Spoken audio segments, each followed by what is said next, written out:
Hello and welcome back to my channel, and I'm your friend Gautam Nachi. In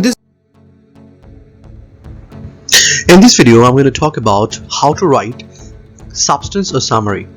So before talking about this thing, which is most important for us that to know what summary writing is or what is summary. Summary is basically a summarization of a large work that basically provides a condensed idea of that work to the readers. So this is a summary or substance, and how to write summary and substance. And you might be a bit confused about substance or summary writing. So basically whatever the passage provided to you, if a text passage provided to you or if a poem provides to you, then basically certain rules or certain things you have to follow while writing substance or summary. So let's find out which points you have to remember while writing the substance or summary. So go to the first one. For a passage, if a passage is given to you, then you have to write 1/3 of the original text. And if the text is the 100 words, if you count the 100 words are there, then you have to write the entire the summary to be written within 1/3. That means 30 words, or if it crosses 35 words to be written in the summary for a passage section. And if a poetry given, then or if a poem given, then substance should be written 50 to 60 words, whatever the poem is. Number 3, a single paragraph is generally used to write substance. That means don't make 2 or 3 paragraphs. You could make only a single paragraph to write the substance. Number 4, read and reread the given text carefully for several times. Don't worry about difficult words and expressions. What happens that it has been noticed that most of the students, whenever any text is given to the students, they first just go through only once and then start writing the substance or summary. But you shouldn't do this thing. First read and read it, then first understand what you have to write, and after going through several times, then only you should start writing. Okay. And don't worry about the difficult words, and try to make out the meaning of those words which are not known to you, and expressions, and try to guess the meaning of this one, and don't get very nervous because of the difficult words.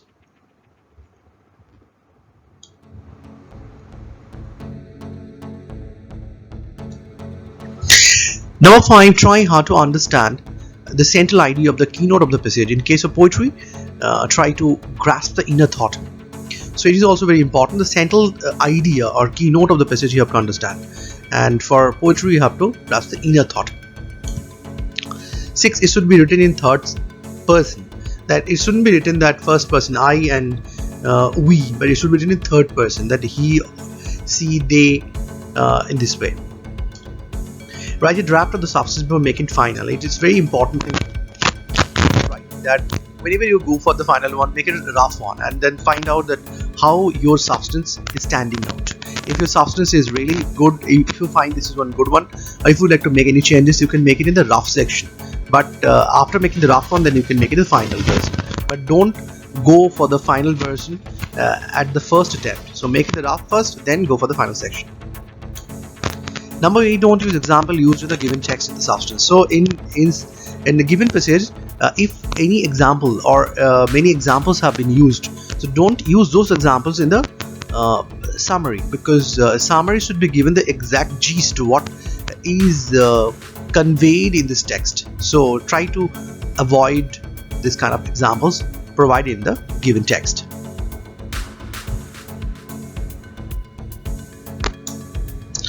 Number 9, don't use figures of speech. If any figures of speech like simile, metaphor, everything is used, don't use in this summary or substance. Don't use direct speech even if it is given in the provided passage. If we talk about the, suppose one character is saying something to another character, so it is given in the direct speech format. So don't try to just copy this direct speech and write in the summary or substance, and try to make it, if it is very important, if the passage is, if the speech is very important, then you can convert into indirect form and then you can use. But if it is not that much important, and try to avoid this kind of direct speech. Be coherent and maintain the logical chain of the idea. This is very important, and you have to be coherent. That means your what you are writing, it shouldn't be very scattered ways. It should be very the coherence must be there, and you have to logical ways must be followed while writing. And this is the last one is most important thing, because in everywhere wherever you write, even in your question paper also it is written that try to write your answer in your own language as far as possible. So don't copy from anywhere else, and try to write in your own language. This is the most important thing, because if you copy from because don't copy the language or even the words from the given text, or the poetry or the poem rather. Don't copy any word from those given sections, because as far as possible don't copy. The keywords are there. Suppose if I give an example, that if a passage is on poverty, then if the passage is in poverty, then poverty is a keyword. Then you have to take this word. You cannot just you cannot leave out this word. You have to use this word in your text, in your writing. So these are the keywords which you have to use. Like if you talk about any text or any given text is on civilization, so civilization is one of the keywords of that given text. So you can use this type of keywords, but you shouldn't copy the words or imitate the words from the given text. Try to avoid this thing as far as possible. And don't give your personal views or criticism. It is also a very important thing while writing substance and summary. Try to avoid giving your personal views, because summary and substance is like that. What is conveyed through this given passage, that should be mentioned in that particular summary and substance. So there is no room for you to express your own views or your own criticism on the particular given text. And these things you could do, or your personal views you could give in critical section and critical part, when you will write the critical note of that given passage on the given passage. Then you could incorporate your personal views. But while writing summary and substance, don't use your personal views and criticism on the text provided to you for summary or substance writing.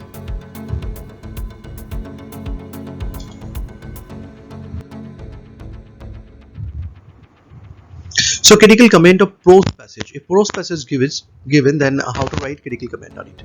Number one, write the genre of writing. That means it's a descriptive writing, narrative writing, reflective writing, philosophical writing, scientific, literary, satirical, political. Then you have to mention this thing first. Second, on author's approach, it's a subjective approach or objective approach. What is subjective or an objective? Subjective means when author writes from his own point of view, this is subjective. But suppose author feels something and he writes about his own position, this is subjective. Objective, like author feels about the entire world. Suppose if I talk about, give an example, that when suppose a passage given that where author is worried about the entire world because of the icy grip of COVID-19 virus. So this is objective idea, and author experienced COVID-19 himself, and when he is giving the narration of this experience, of very pathetic experience that he went through, this is basically subjective writing. And objective, that how the world is suffering, how the world is fighting back to come to the normalcy, what the world had been before the lockdown and before COVID-19 virus came in our life. So this is basically subjective and objective. So whenever you write about the author's approach, then you have to keep in mind it is subjective, objective. Now why are you thinking of that this is subjective writing, objective writing? That could be mentioned also, one or two lines. Number three, thematic point of view in a few lines. This is also very important thing, that what exactly the theme of the prose passage provided over there. Then you have to write this thing in a few lines. There is 2 or 3 lines or 4 lines you have to write, but you don't need to write in a summary or summary for this thematic point of view. Discuss the rhetorical devices if used. Suppose in the prose passage rhetorical devices used, so any simile used or metaphor or any other things like any other rhetorical devices used, allegory, allusions. So whatever, if it is used in this passage, then you could also discuss about this and why is it used, and what is the significance it is bringing to this text, that you could also describe in this critical comment section. Number 5, the style of passage, and what style of passage it is, you could mention.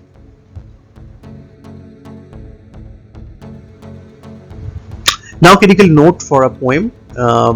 Then first you have to write the nature of the poem. Nature of the poem means whether it is like it's a romantic poem, or it's a lyric, or it's a ballad, or it's a sonnet. So you have to mention that what kind of poem is it. Type of poem that you have to find out which type of poem is it. Is allegorical, symbolic, philosophical, what kind of poem is it. And again, the subjective or objective, already I discussed about what subjective and objective. If the poem is subjective one, then you have to mention also, and if it's objective, also mention. Then also you have to describe why is it called subjective as well as objective. Number 4, mention imagery, symbols and allusions used in the poem. If possible, explain those. And if you find that imageries and symbols and allusions are used in the poem, in the given poem, then you have to explain this one. And if possible, that you have to mention, as well as if possible, you have to explain those symbols and allusions, imageries. Number 5, bring out any rhetoric or figures of speech or ornamental expression used in the poem.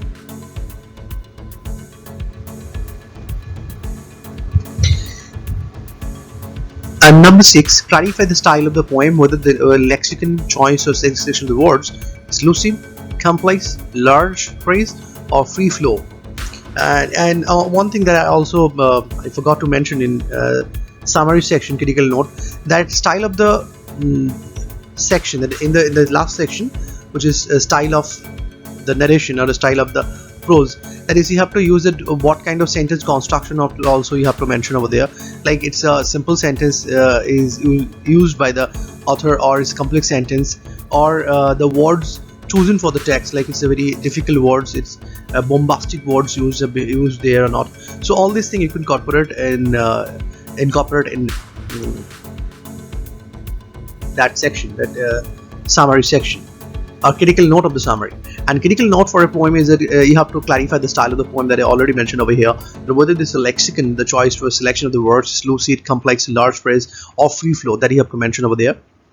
And the last one, the types of stanza or stanza pattern. If the stanza is there, and what kind of stanza is it, and stanza pattern, like it's a Spenserian stanza, it's a Shakespearean stanza, it's if it is a sonnet, then you could find that it's a Petrarchan sonnet, or it's a Shakespearean sonnet, or it's a Spenserian. So what kind of it is, what kind of sonnet is it, or a stanza pattern, you have to find out. So these are the things that critical note for a poem and for a passage given. So what is that? Basically, whenever you go to write any substance or summary, then the point that I mentioned over here, this point you keep in mind. And while writing, basically all the points are quite same. 2 or 3 points are different for poetry and passage writing.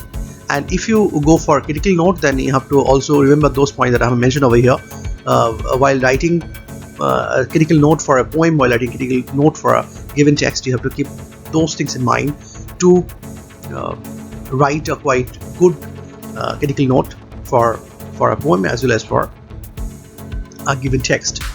And what is vital and most important thing, and one suggestion I'd like to give to you, that whatever you start writing, and don't be very hasty in writing, and first think what you have to write, and after giving a good thought to your writing, then you should start writing. And when you start writing, then make a rough copy, and after making the rough copy you were satisfied with the writing, then make it the final. That means a rough copy should be in a different way, different section, and that should not be included into your final section, where you are supposed to write the final